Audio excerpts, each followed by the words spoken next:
The name is Law Nation. Simply because you don't have evidence that something does exist does not mean that you have evidence that something doesn't exist. As the room fill up, be sure to smash that like button. Hit it up. Let's go, Cowboy Nation. Hit it up. Let's get it. The name, Law Nation. Sports are the Cowboys tight end, the best trio in the National Football League, huh? Let me know.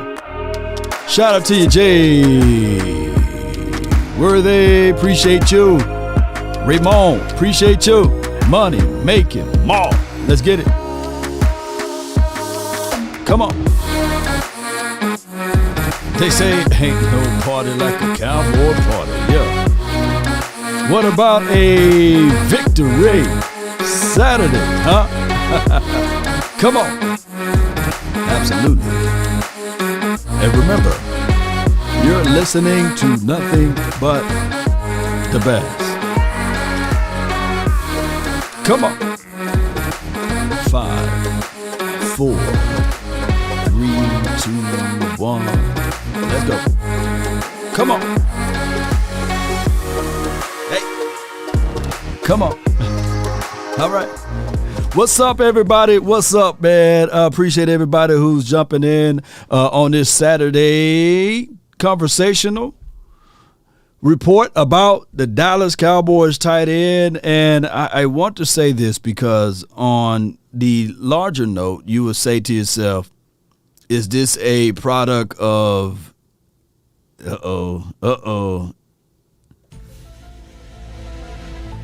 Kellen Moore, right? Or this is a situation that we have to say to ourselves, it's just what it is, right? Is it creativity or is this the real thing? Now, when you look at Peyton Hendershot, he got him a tub for the season. And you look at Dalton Schultz, he got him 3 touchdowns basically. And then Jake Ferguson, he got him 2 receiving touchdowns. And I believe, if I'm not mistaken, let me make sure. I apologize. Peyton Hendershot got 2 touchdowns. That's a lot of touchdowns from your tight end crew. And then when you think about it, this right here, the formation on how they working this, don't you guys know that that's 14 personnel? 14 personnel grouping.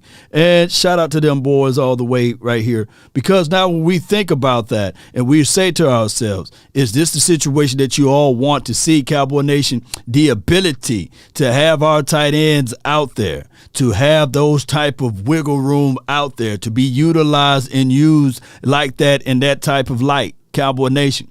The tight ends being able to do those things on a consistent basis. Man, this is nice. Because not other teams are utilizing 14 personnel. Not a lot of teams are going in there with just, okay, all right, we're going to have 1 running back and we're going to line up 13 personnel. You know, you can literally make it just like this in this Cowboys circle. The ability of how these boys are operating and moving around is phenomenal, man. It is one of those things that I say to myself, hey, if the Cowboys continue to do these type of things with the creativity, just think about it.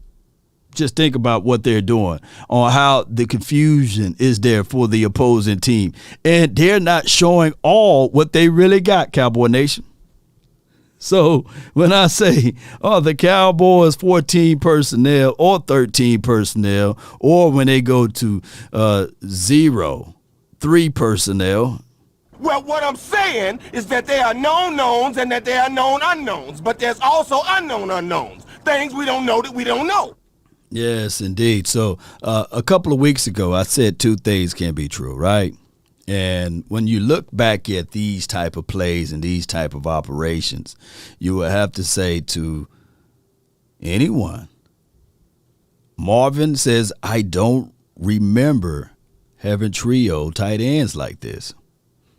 We literally looking at this situation as, okay, the Cowboys get into a shoot and then they fool around and they got 4 tight ends that they can use on a consistent basis. But the 3 tight ends that have been standing tall, stepping up, been the Dalton Schultz of the world, right? Been the Peyton Hendershots, been Jake Ferguson, who can hurdle and jump over things. I can't wait. I definitely can't wait until I give you guys the full analysis of all of that. And these things are now tangible. You can literally see, when you open your eyes up, you can see that these boys are doing their job. Now, the uniqueness of this, right? The Cowboys, since Dak Prescott returned, been the number 1 offense in the National Football League. Let me repeat. They've been the number 1 offense in the National Football League. And I tell people this, we have yet to peak. We have yet to peak.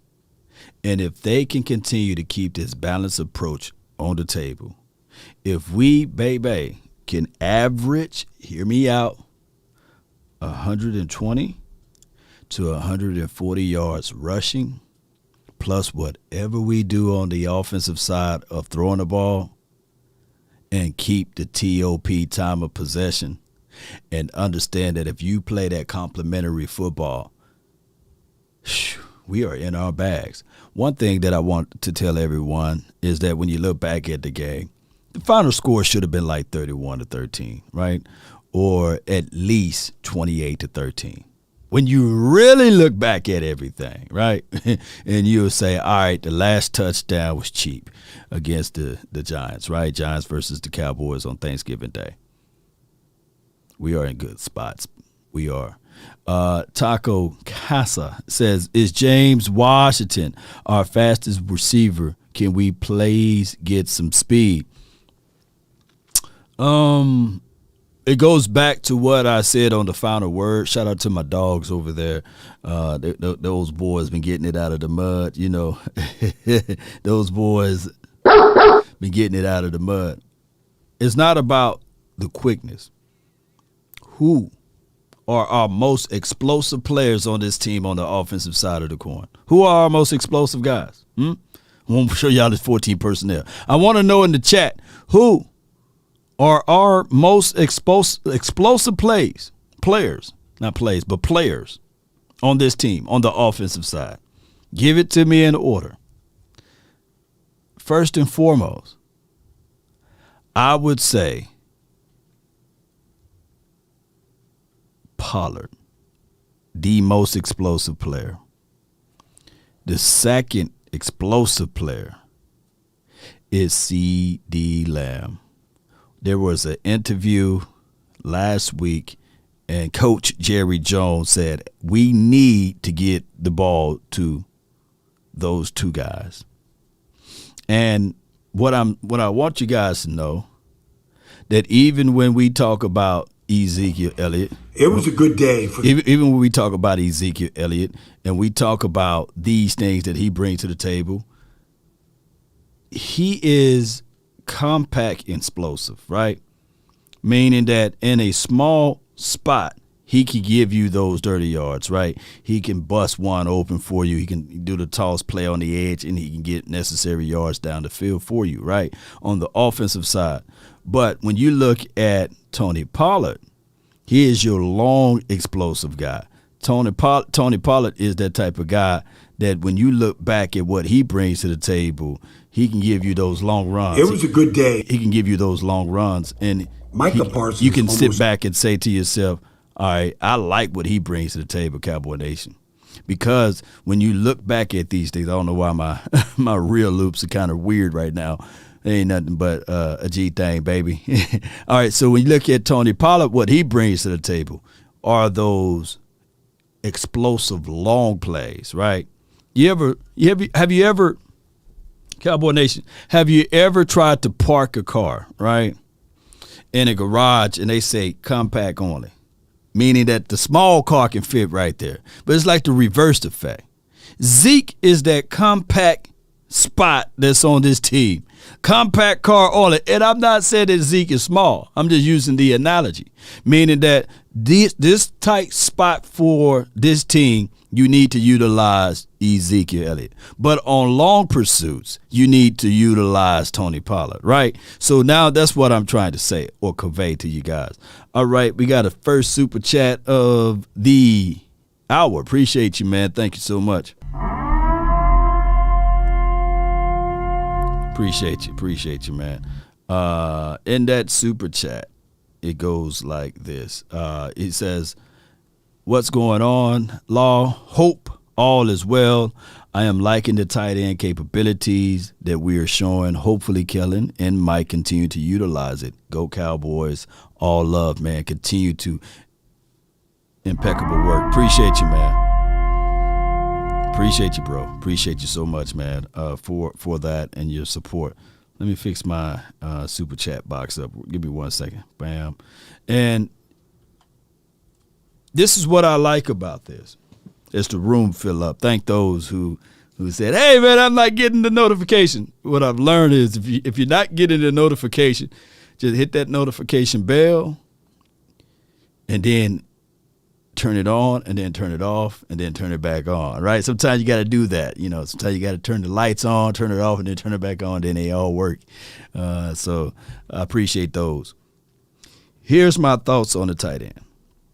Sometimes it takes 4 months to 10 months before people can pick up your scheme, right? Or pick up the philosophy of what you do with your said scheme. And what I'm trying to tell people, if we are ahead of the curve, man, then the responsibilities will be like, all right, so when you line up 4 tight ends, who will be your responsibility to pick up? But somebody on this play right here, they had to say to themselves, well, if I got Schultz, who's gonna get Tony Pollard? If I got 84, Sean McEwen, who's gonna be responsible for? You see what I'm saying? Schultz. Who's going to be responsible for Hendershot, right? And in this play, yeah, they're going to say, hey, you saw the confusion at the end there?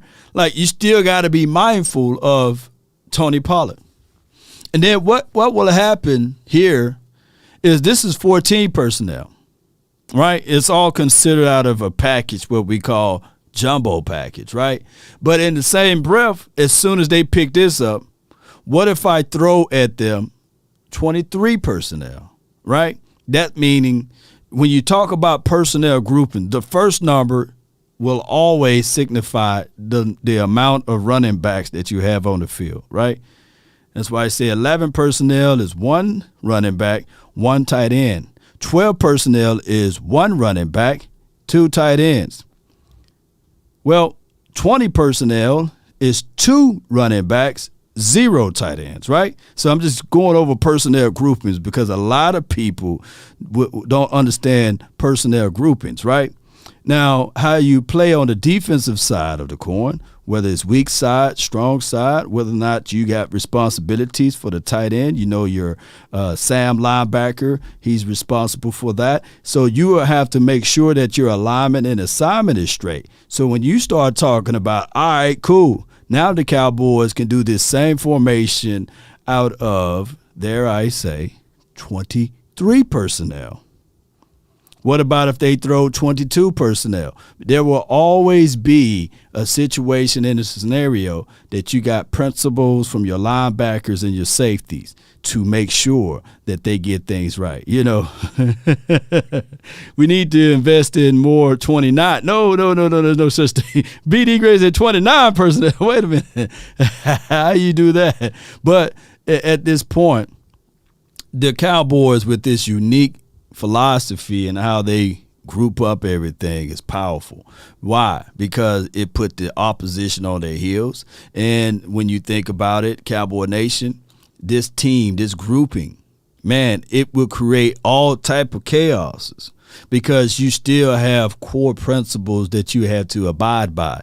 And I like this, by the way. I'm not sitting here saying that Kellen Moore should get a Emmy or whatever you want to call it, Coach of the Year award for this.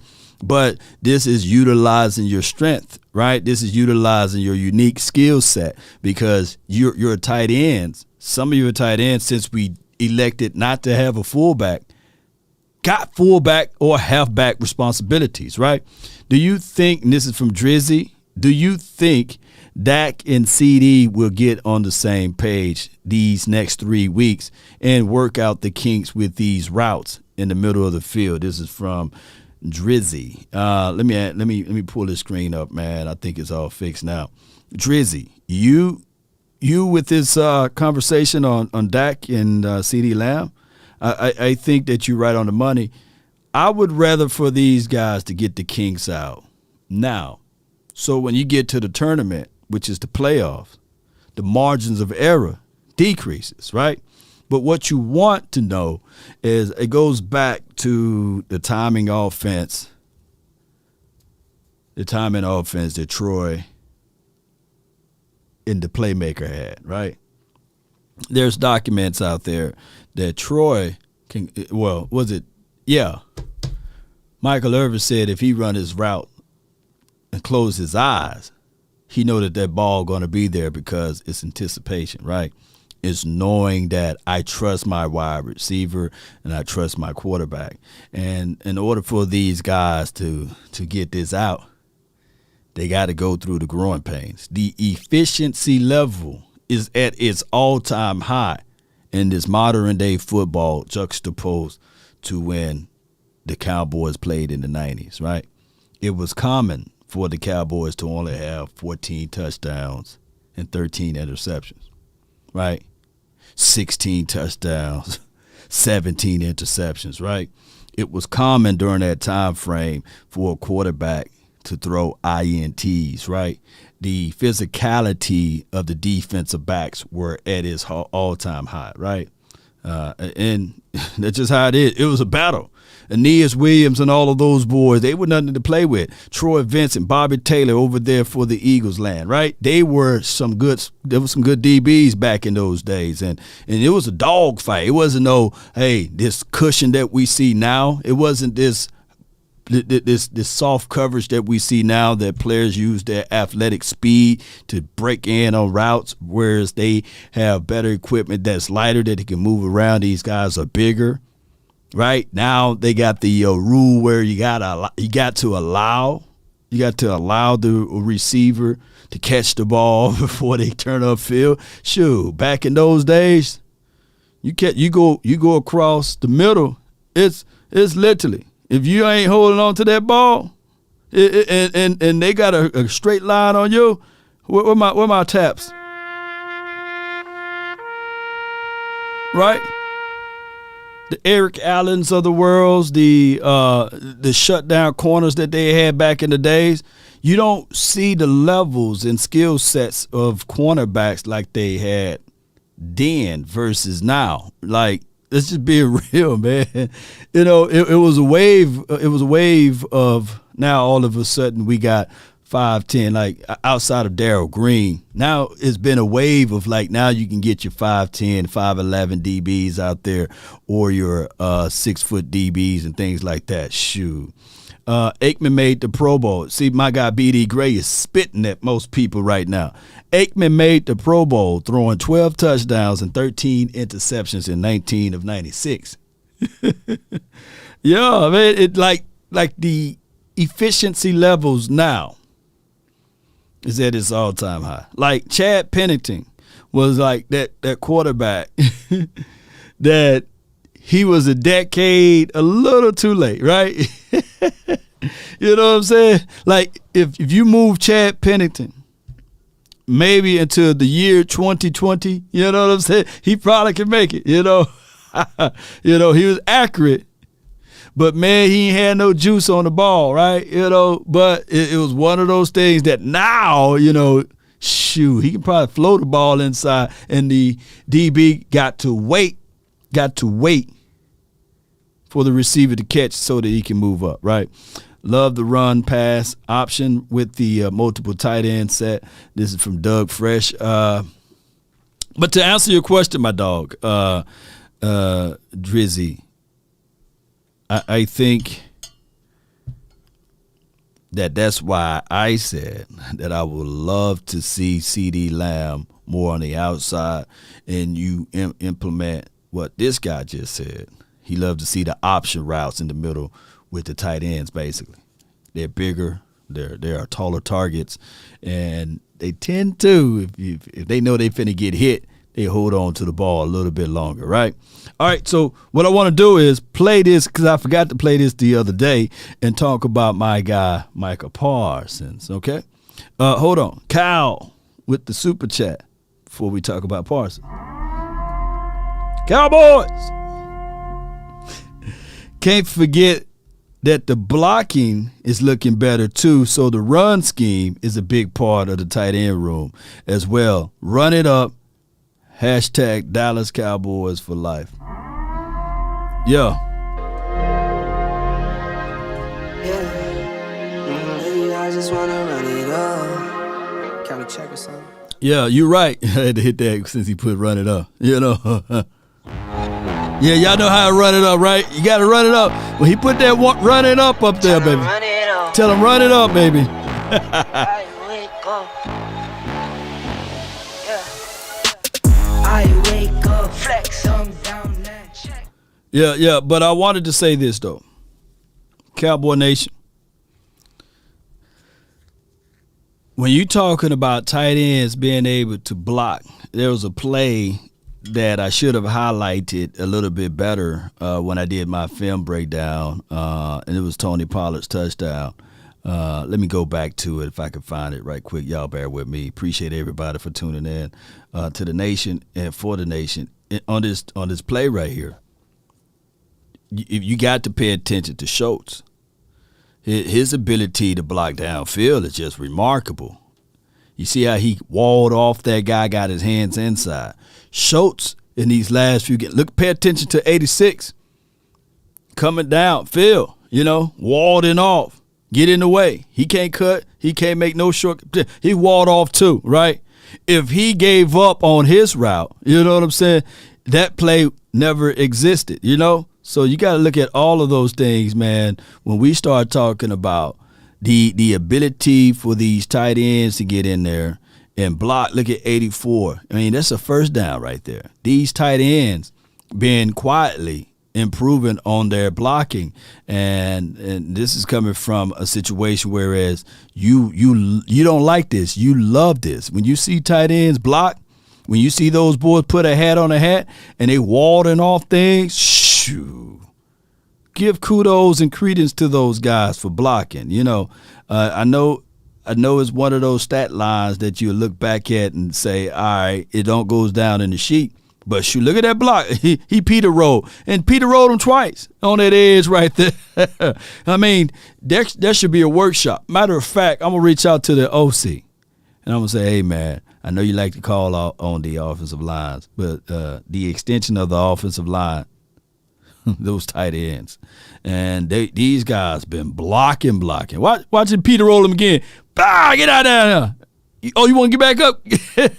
We fall down, but we get up. Man, that dude fell. He knocked him around multiple times. Pay attention to these tight ends. Sir S.L. Green with the super chat. Do you see Cowboys paying Schultz or using the money to pay TP? Man. Sir.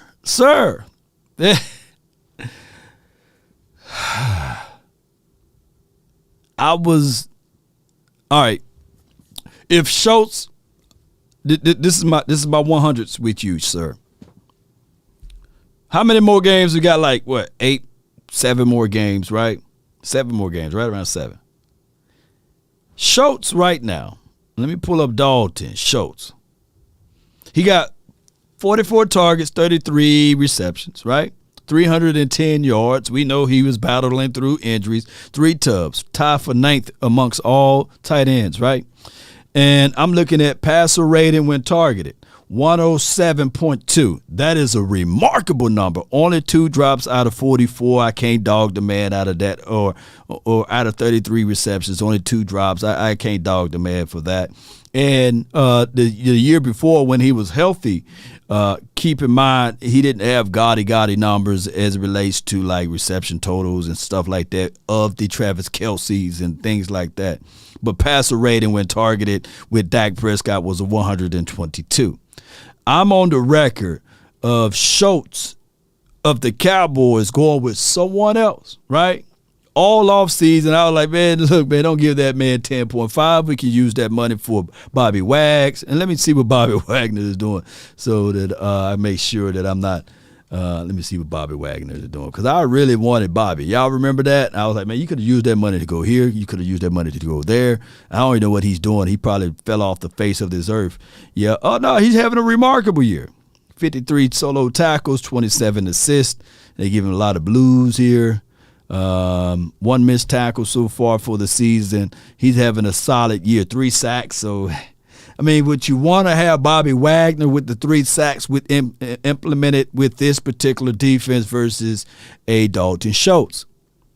It's a long answer though.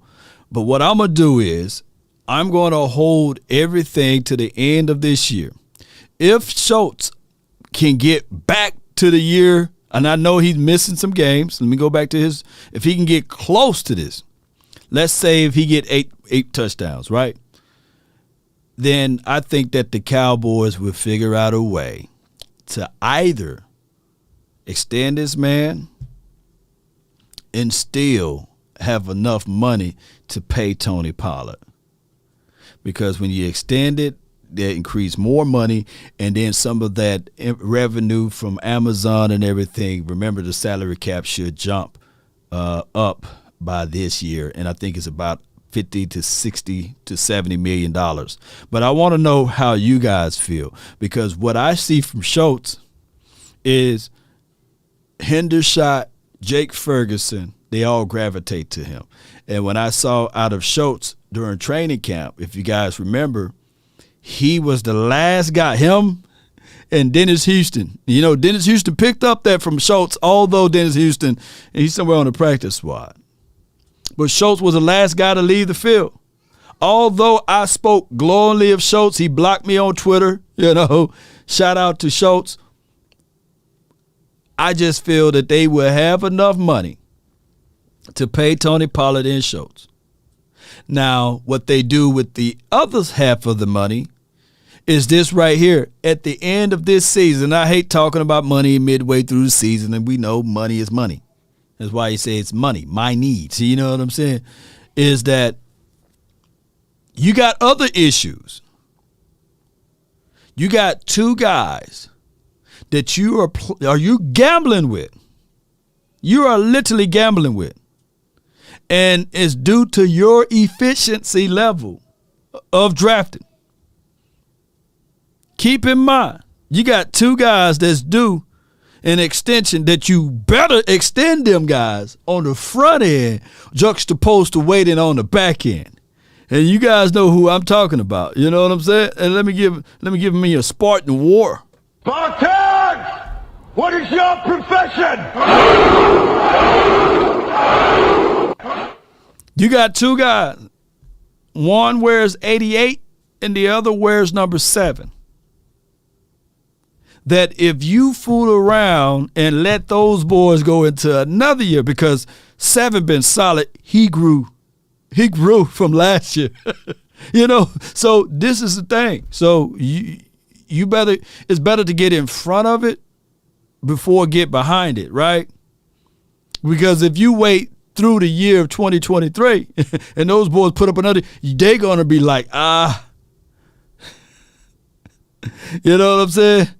So, yeah, Action Pals, Pollard yesterday's price isn't today's price. You ain't lying. Are you not entertained? Are you not entertained? So here's what they can do now. Show of hands that's in the chat. You got $6.9 million that's sitting on the table now, right? You can literally look at Tony Pollard in his eyes now before he have another monster game and say, hey, man, hey Pollard, come talk to me right quick, man. Hey, come talk to me, man. Come talk to me, man. how you doing, man? You know, how your kid doing? How your wife, you know? Huh? They can extend him now.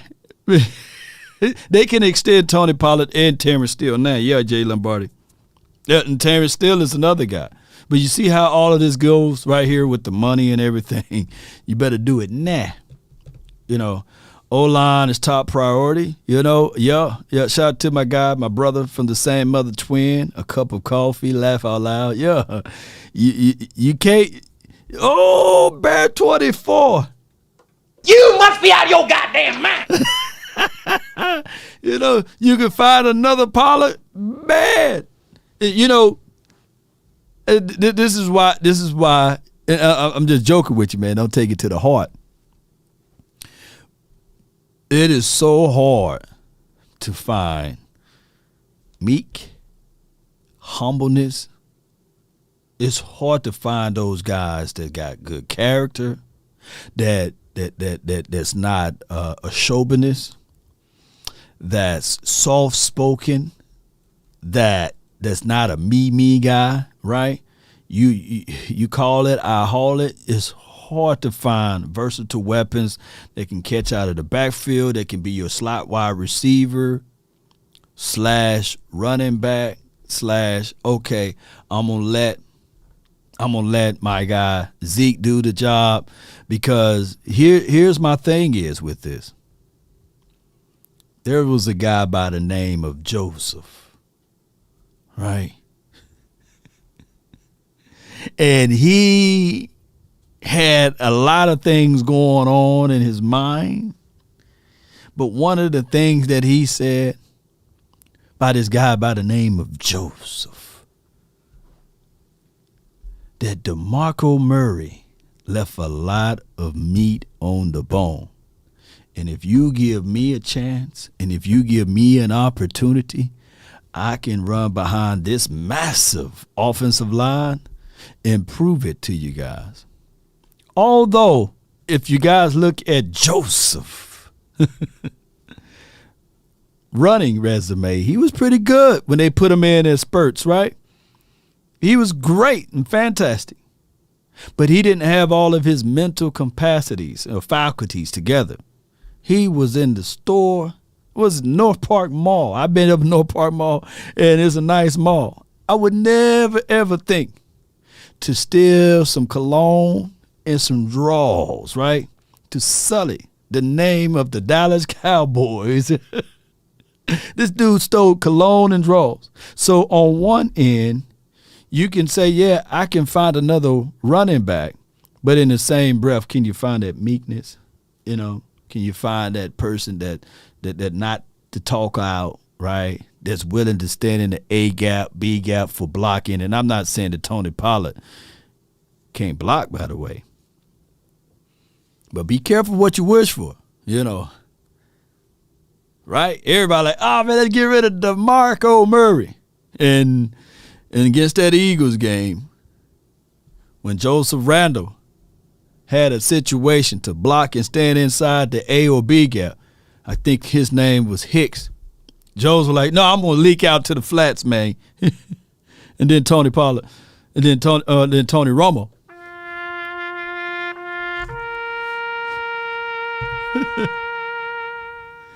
It's crazy because in that year, believe it or not, like Ripley's, believe it or not, the Cowboys still finished in that particular season with the musical chairs and running backs.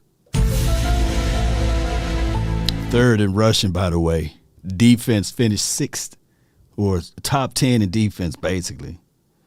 But we were missing one caveat, a quarterback.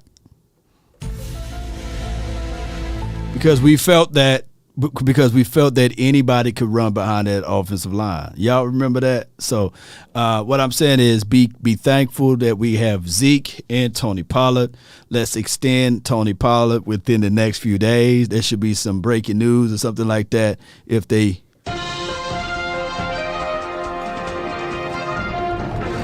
Breaking news out of Frisco, Texas. The Cowboys decided to extend Tony Pollard to keep him with this team, to keep the continuity going versus letting this guy go and revisiting 2015 all over again, trying to find that continuity and report all of that stuff with your running back group and thinking that you can get it with anybody. And my thing is Zeke. I know I heard some people say, all right, Zeke, he was the bell cow, he was this, he was that. But we just saw this last game, right, that the balanced approach for both guys is very much necessary. You need both guys, right? And I would love to have that heading into the 2023 season. And then I would look at Malik Davis and be like, hey, if one of these two guys falter, it will be your turn, or Rico Didle. Put it like this, Cowboy Nation. In a pinch, I would trust Malik Davis if one of those two guys falter to be on his team versus going into the draft pool and drafting another running back or shaking the free agent tree and bringing in another running back. It's Melvin Gordon, he's out there, right? Versus bringing in a Melvin Gordon. I trust Malik Davis over Melvin Gordon. You know, Schultz, the baby Gronk. Victor, I'm not going to put him on that level, man. That's too soon. Too soon, man. You got to preserve that body. Yeah. Cowboys are at 57 on the top 100. Longest receptions. Noah Brown has a 45-yarder. Taco Casa. Yeah, just depending on how I look at that. I'm not going to look at the longest receptions as a total pool or grand pool on how you grade these groups. But I will tell you guys, a lot of teams, I'm going to go back to this stance right here, it's not ready for this 14 personnel. A lot of teams will not figure this part out because you got guys, you got two true blockers like this doggone Jake Ferguson is an excellent blocker, and 84, man, he's an excellent Sean McHugh, an excellent blocker, right? And then you got vertical threats from 89. I truly believe that the four sets that we got, but primarily the three tight ends that we got, the trio, they are remarkable, and they could be, in my opinion, the best group in the National Football League. The best group. The best group collectively, right? Not individually, because none of these guys can hold a candle to Travis Kelce. I'm not finna be foolish over here, right? But let's get to this, man. This Parsons thing from Brian Baldinger. He broke down Parsons and his ability to continue to fight forward. And I wanted to talk about this the other day, but it slipped me that I didn't get a chance to go over this. Micah Parsons almost exclusively played the right defensive end position in this game. And this matchup between him and Andrew Thomas was really good because Thomas is really good. And so Parsons can get close, but he can't get there. But when you watch this right here, like he's going to get a lot of help and a lot of attention. Saquon's going to chip. I mean, they had a game plan for Micah Parsons all game long. Like you watch this right here and you watch Andrew Thomas, like watch the ball being snapped by Nick Gates and watch Andrew Thomas. Like, that's, like, no, if you watch this, nobody moves as fast as Andrew Thomas. So he beats Micah to the spot right here. And the ball's out quick, so all that helps. But Mike is also lightning fast, too. So here he comes. What's that shoulder do? Turning the corner right now. Yeah. And he makes Daniel Jones step up, and then he takes a hit. All right, so this is just, like, you watch this step. Watch that so quick. That Andrew Thomas, like he's so fast off the ball. There's nobody else even moving, and he's already in the stand. So he's beating Micah to the spot, plus he's getting chip out. Like the plan, Giants had a plan. And you watch this right here, his first sack of the day, which is his 24th sack in his young career. Like Daniel Jones gets pushed up by Tank Lawrence, and here comes the hungry lion to Daniel Jones. That was in the third quarter. All right, Damone Clark finishes it up. Shout out to Damone. Come down and feel. You saw that, right? In the third quarter, inside swim move here. Now, you could debate what that is, but he doesn't. Well, we he know stays on we his know feet. what that is. That's holding. He's an It's okay. unbelievable athlete and forces Daniel Jones into an errant throw. It's All right, Parsons. here we go.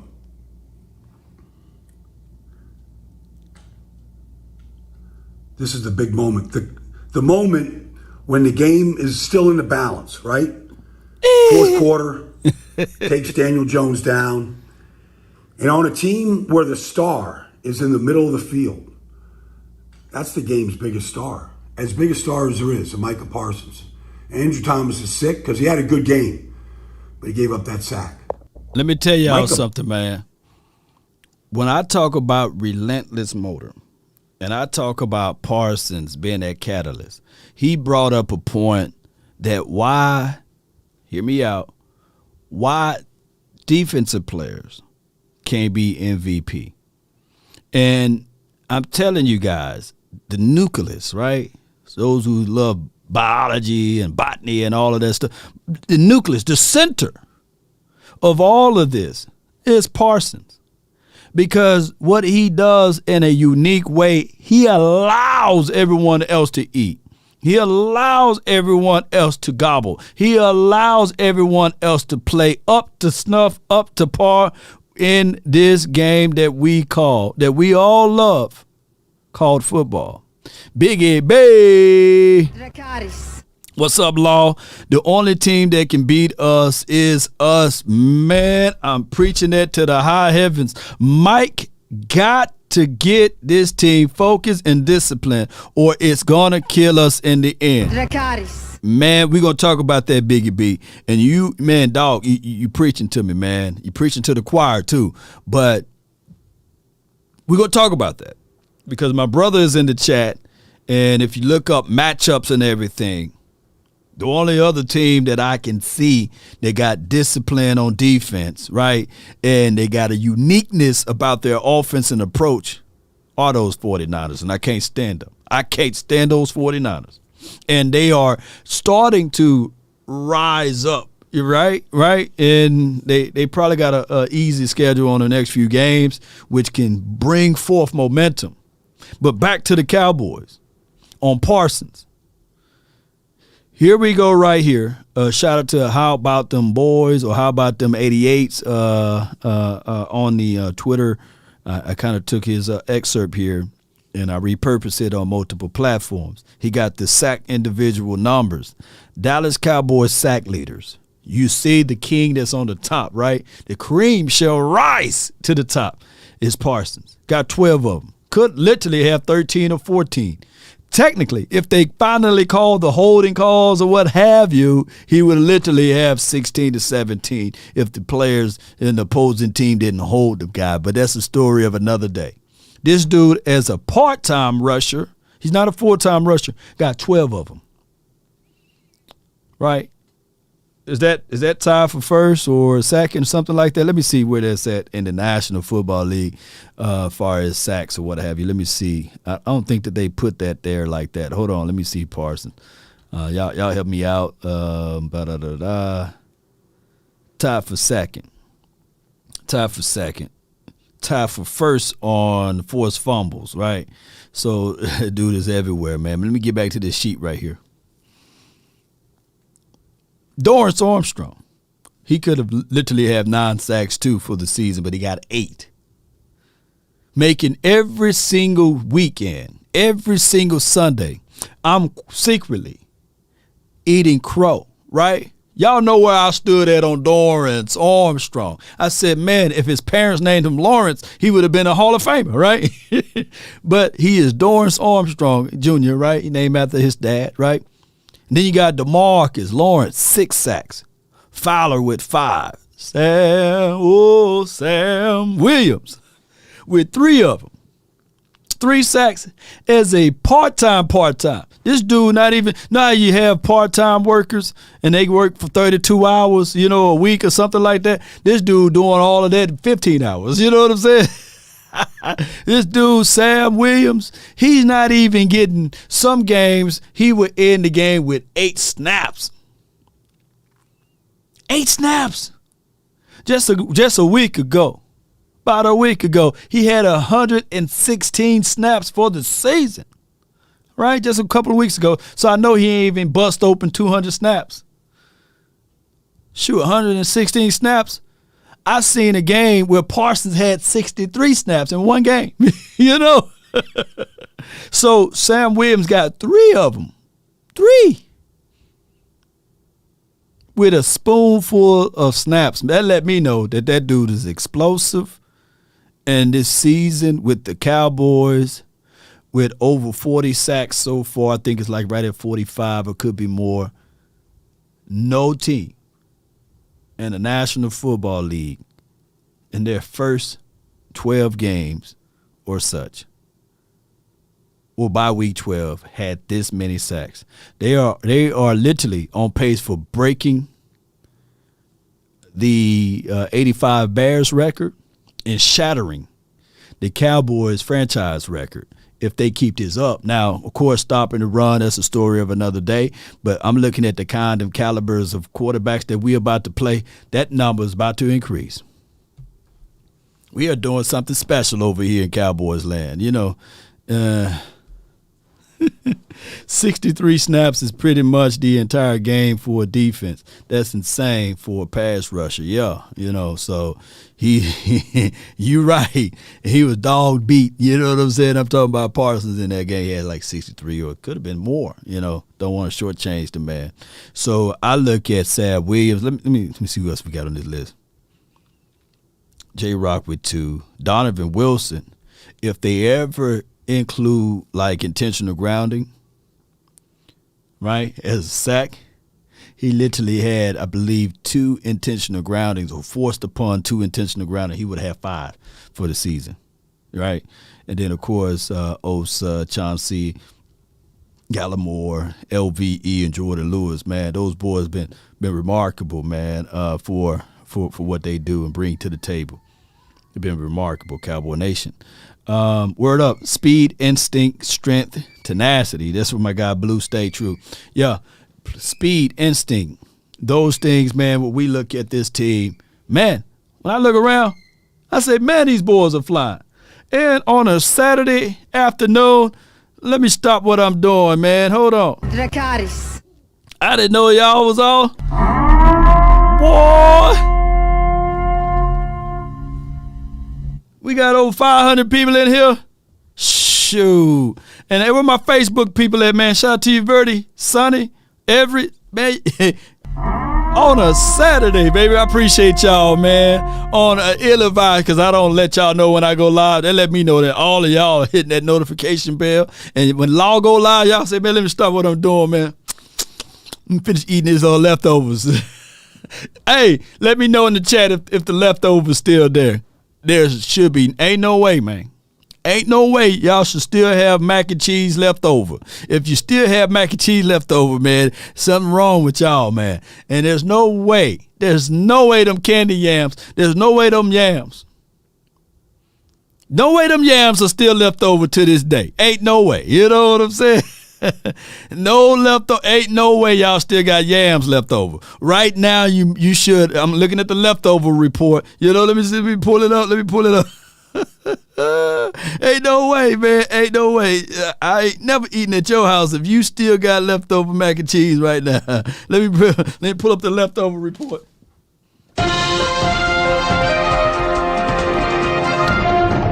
Breaking news out of Dallas, Texas. Law Nation is looking at the leftover report. There should be no way. There should be no way that you got maybe dressing if you did a hell of a big pot. You know what I'm saying? But there's no way there should be leftover yams. Oh, yams. There should be no way.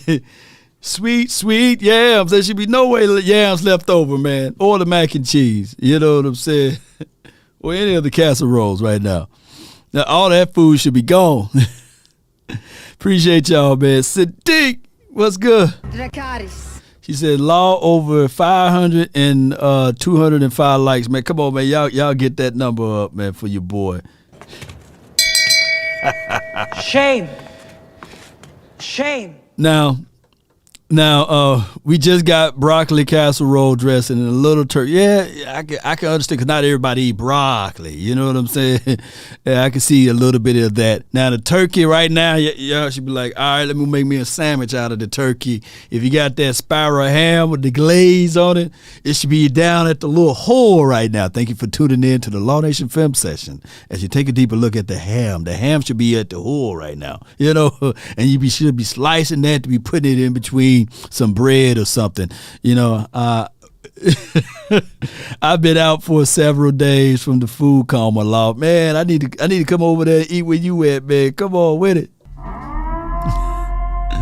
Yes, indeed, man. Turkey soup, yeah. Right now you should be chopping up the turkey. Yeah, man, don't throw them bones away, man. Some meat on that bone, man. Put it in a pot, man. We got some mixed vegetables, man, and some rice that's left over. We're gonna make a soup out of it. Some goulash. You know what I'm saying?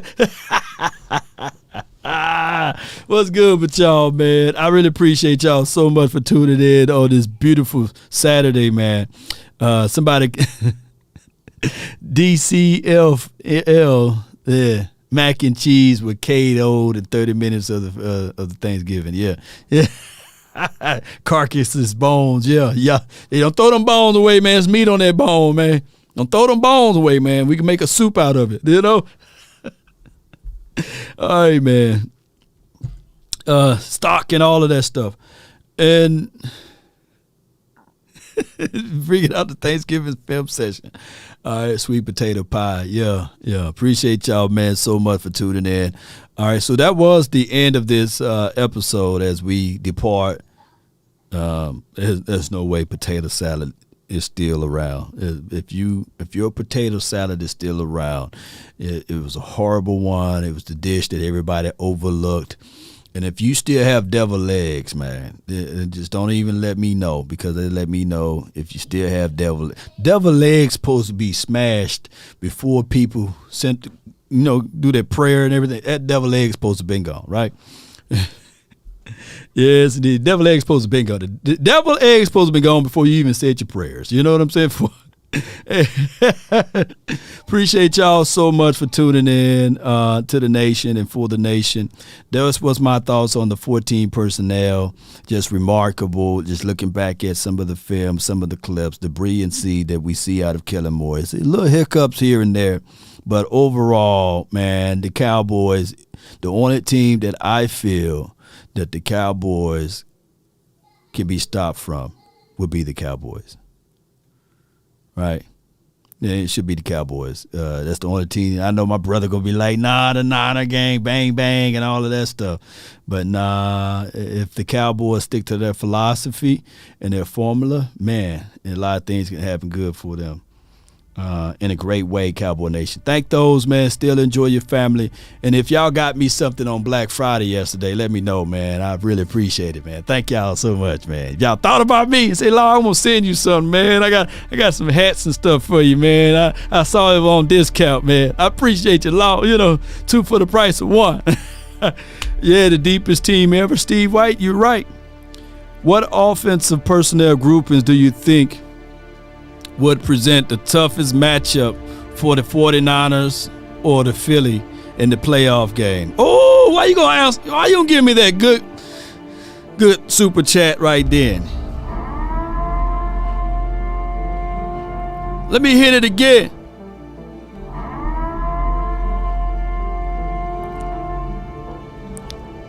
$12 personnel grouping.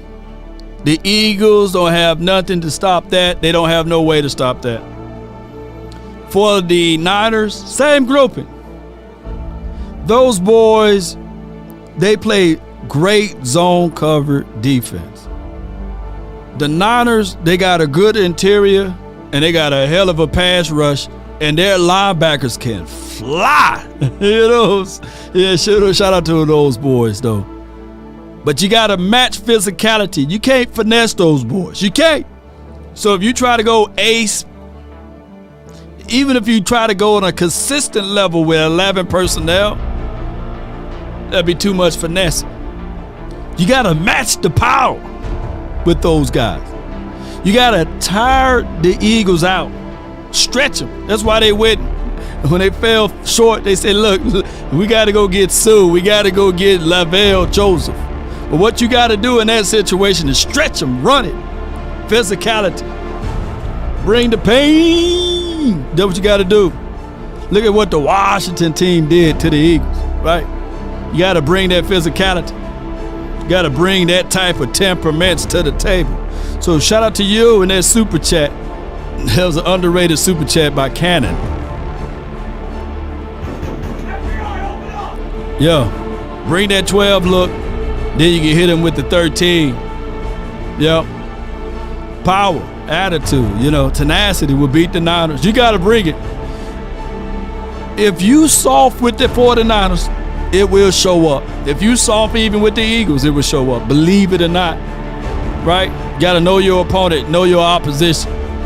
But if you want a thing bad enough to go out there and fight for it, to work day and night for it, to give up your time, your peace, and your sleep for it, if all of your desires of it makes you quite mad enough that you don't get tired of it, and it makes you hold all other things tawdry and cheap, if life itself seems empty and useless without it, and all that you scheme and dream is about it, if you'll gladly go out there and sweat for it, fret for it, plan for it, and lose all terror of your mind for it, if you will simply go after the thing you want, if dogged and grim and besiege and beset it, with the help of Almighty, you will get it. Let's get it, baby. Herb says the Niners not that good. You right. They're not that good. Put it like this, their record is better now than what they were last year around this time. Let that sink in. So better be prepared for it. Let's not wait too late for it. Let's go. Let's continue to grind. Let's continue to fight, baby. Let's get it. Zeke! Hey, dive in there. Dive up in there, Zeke. Let's roll these credits, too.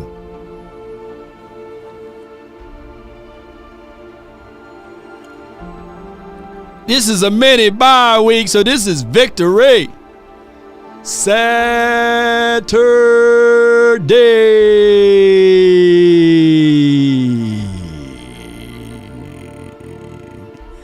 Shout out to our tight end crew. Shout out to this victory. And we're going to have a victory Sunday. And we're going to have a victory Monday. And then we'll get back to talking real football on Tuesday. Y'all know how it goes.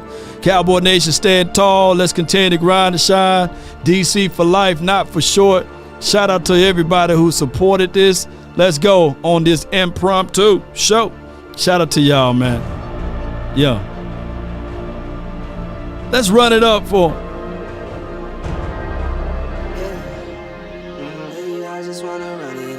Shoot. We all want to run it up, baby. Austin Lord, Drizzy, Cow, Sir, Green, Action Powell, J. Lombardi, Chris 214, Biggie B, Sadiq 24/7. Shout out to him. The Food Coma, you know what I'm saying? Cornell, Cannon. Let's go. Yup. Hit that like button, baby. Come on.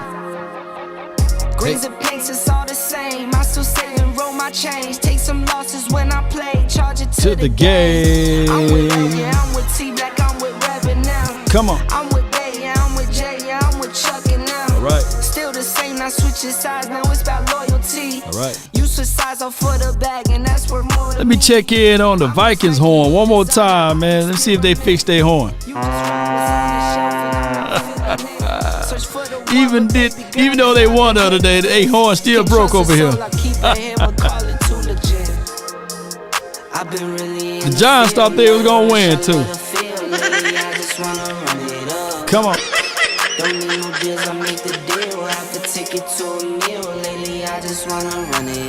Execute Order 66. Kinda check the song. Lately I just wanna run it up. Count that too, count it up. They know my guy CD Lamb caught that touchdown. Let's go. Hey. I just be off the dome. All right. I never own no chrome. Come on. Too many foes and clones. Hey. Yeah. I be at home alone. I be in zones alone. I be on road alone. Yeah. I be really in the field. Come on. Rush, I love the feeling. I just wanna run it up. Emotional damage. Come on. You ain't lying. Hey. Oh. Kinda check the song. I just want to run it up. What we tell them? Lately, I just wanna run it up. Until next time, DC for life. Lately, I just wanna run it up. When you pray for rain, you gotta deal with the mud too. Lately, I just wanna run it up. Thief! Stop, thief! Come back, thief! There you go, come back. Appreciate y'all, man. DC for life. Salute.